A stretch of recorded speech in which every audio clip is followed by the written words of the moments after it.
Alas 6 na, kaya alis na naman tayo. Yan, jogging tayo paminsan-minsan, ehersisyo. Papunta tayo doon sa may Jubilee Park. Papakita ko sa inyo yung tulay na dinadaanan natin papunta sa Jubilee Park. Alas 6 pa ng umaga dito, kaya madilim-dilim pa. Hindi pa gaano kadami ang sasakyan. Nandito nga sa Jubilee Park, ayan, may mga nag-i-ehersisyo na, nag-i-ehersisyo. Iba-ibang grupo yan sila, dito iba, doon din sa kabila iba. Tapos iba rin yung mga nagtatakbo lang, naglalakad lang. Dami-dami ditong mga activity na gagawin nyo. Ayan, may naglilinis. Linis dito araw-araw. Tapos dito tayo pupunta, mag-ehersisyo tayo dito. Pakita ko lang sa inyo yung pangalan ng park nila. Ito yung pangalan ng park nila. Taman Jubilee Perak Sultan Haji Hassan Al-Bolkiah. Yan yung pangalan ng park nila. Doon meron din nag-exercise. Tayo, aakyat tayo dito sa may hagdan. Dito tayo mag-unat-unat. Ang ganda dito kasi hindi nila pinaandar yung tubig, yung fountain. Nakapatay siya. Dito tayo mag-unat-unat lang saglit.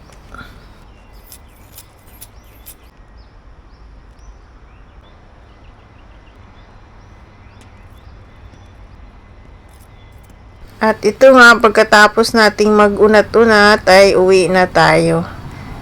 Yan, dito tayo dadaan sa gilid-gilid. Dito mga restaurant marami. Merong halal na restaurant, meron ding non-halal restaurant. Yang namang blue na bubong, yan yung bus stop. Pag nag-antay ka ng bus, upo ka doon. Dito mga appliances, yan dyan, tinda nila. Tsaka, yun, punta na tayo sa taas.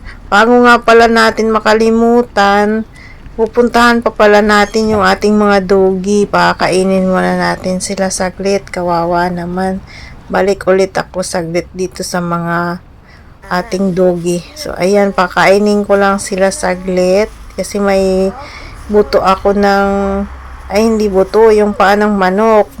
Nilalaga ko lang yun. Yan yung pinapakain ko sa kanila. Dito naman sa kabilang mga aso, meron pa tayo dito sa yung mag-ina. Yung namatay yung dalawang kapatid niya, yung siya na lang natira, yun pupuntahan din natin yun. Meron pa ako ditong ibang pagkain para sa kanila. So, ito tapos na. Ito naman yung mag-ina na isa na lang ang anak niya natira. Yan. Iba yung ipakain natin sa kanila kasi naubos na yung paa ng manok nun sa kabila. Itong nanay na aso na tumabait ito. Tingnan nyo, hindi siya kakain. Pinapauna niya yung anak niya. Hindi yan siya mauna, talagang maalaga yan sa nanay niya. Ay, sa nanay, sa anak niya. Yan, o, tingnan nyo, hindi siya kakain. Bibigay niya yan sa anak niya. Ang anak niya, pinapakain niya. O, tingnan mo. Ay, mabait talaga yung aso na yan. So, yan lang muna. Kasi parang uulan na. Uwi muna tayo. Kasi parang may ambon na. So, bye-bye na mga doggy. Ayun nga, nakabalik tayo dito. Ayun na, umambon na. So, aakit na tayo maligo. Mag-prepare na sa trabaho. Saglit na lang, mga alas 9 ay alis na din tayo papunta sa work. So, akit na, maligo, mag-ayos para sa ating work. So, yun na nga, alas 9 na ng umaga. Patayin na natin ang aircon at paalis na naman tayo sa ating trabaho. Yan, nakasandal lang ako. Pwede kasi kami magsuot ng sandal, hindi na kailangan yung closed shoes. So, yan yung baon. Paalis na tayo. Yan, bit-bit yung baon, bit-bit yung basura. Yan, ang outfit natin. Yan, yung uniform namin. Ready to work. Baba na. Sa baba may tapunan kami ng basura dyan. Diyan natin itatapon. Ngayong araw, hindi tayo nakapagluto. Kaya mag-take out tayo ng pagkain. Dito sa kabilang side na Dito pala, pakita ko sa inyo, pagtatawid ako, tingnan nyo. Pagtatawid ka dito sa pedestrian, talagang hihinto yung mga sasakyan. Ang galing nga di ba? Tapos dito nga tayo pala magtapaw. Tapaw, ang ibig sabihin po ng take out. Take out tayo para sa baon pagkain natin tanghalian. Dito tayo bibili sa non-halal, yan sa may baboy. Dito ang masarap na non-halal food sa Kulap. Amoy tapaw. Roasted pork. Champor lang sama yang chashu. Okay. Satu saja.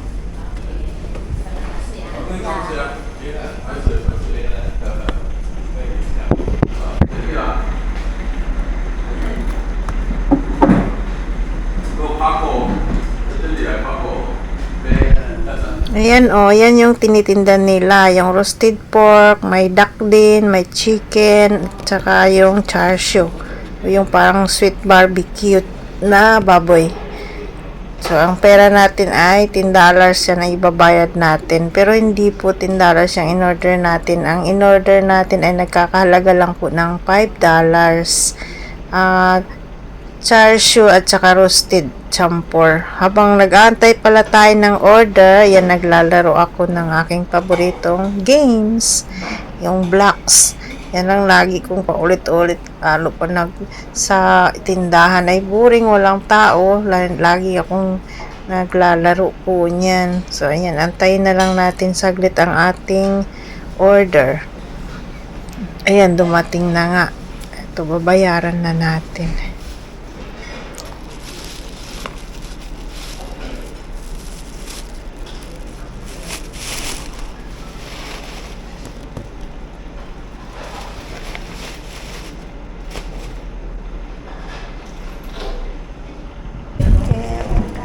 Bye.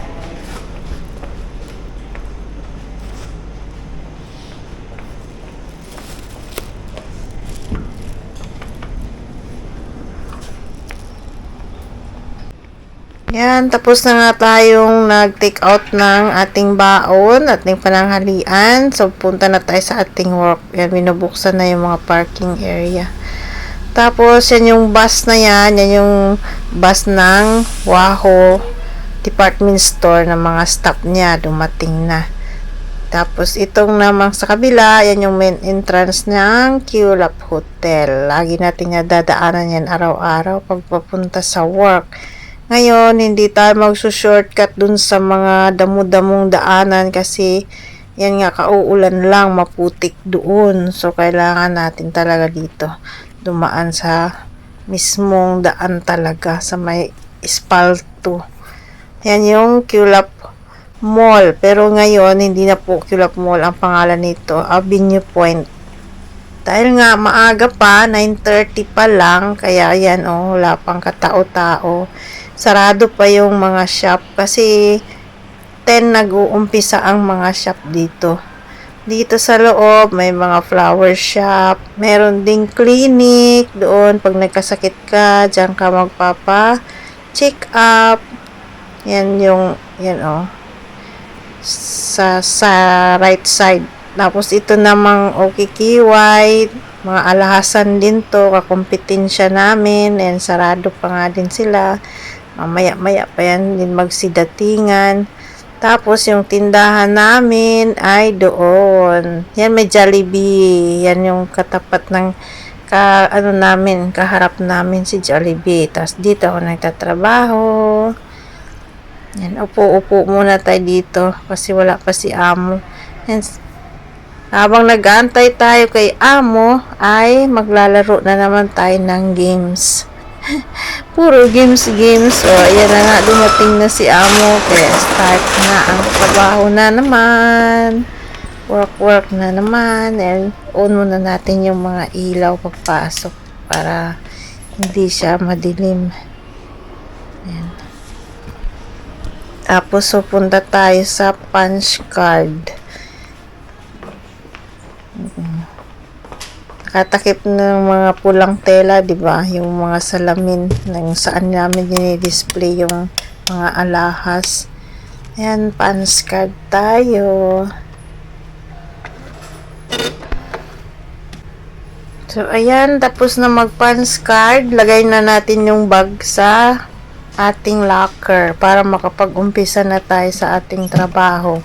Tatanggalin ko na yung mga tela, magbubukas na ako ng mga pintuan.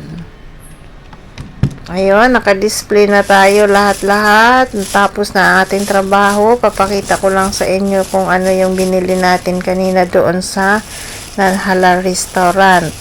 Ito yung binili natin kanina. Ano siya? Mix na roasted pork tsaka char siu pork. Ibig sabihin nung char siu ay yung sweet na parang barbecue sa atin na baboy, medyo matamis-tamis. May kasama siyang chili sauce at saka ito yung sweet glaze sauce ng baboy. Yan, masarap. $5 po yan isang order. Kasi hindi natin yun makakain dahil may nag-birthday dito sa amin. Pagka sinong may birthday, siya yung nanglilibre. Ayan, nilibre niya kami ng ideal chicken. Ano din yan sa atin, kung baga parang lechon manok siya na matamis-tamis. Ayun, may customer si boss. Dito lang kami kumakain sa gilid. May lamisa dito. Wala kami yung room na taguan kung saan kakakain. Dito lang talaga sa gilid.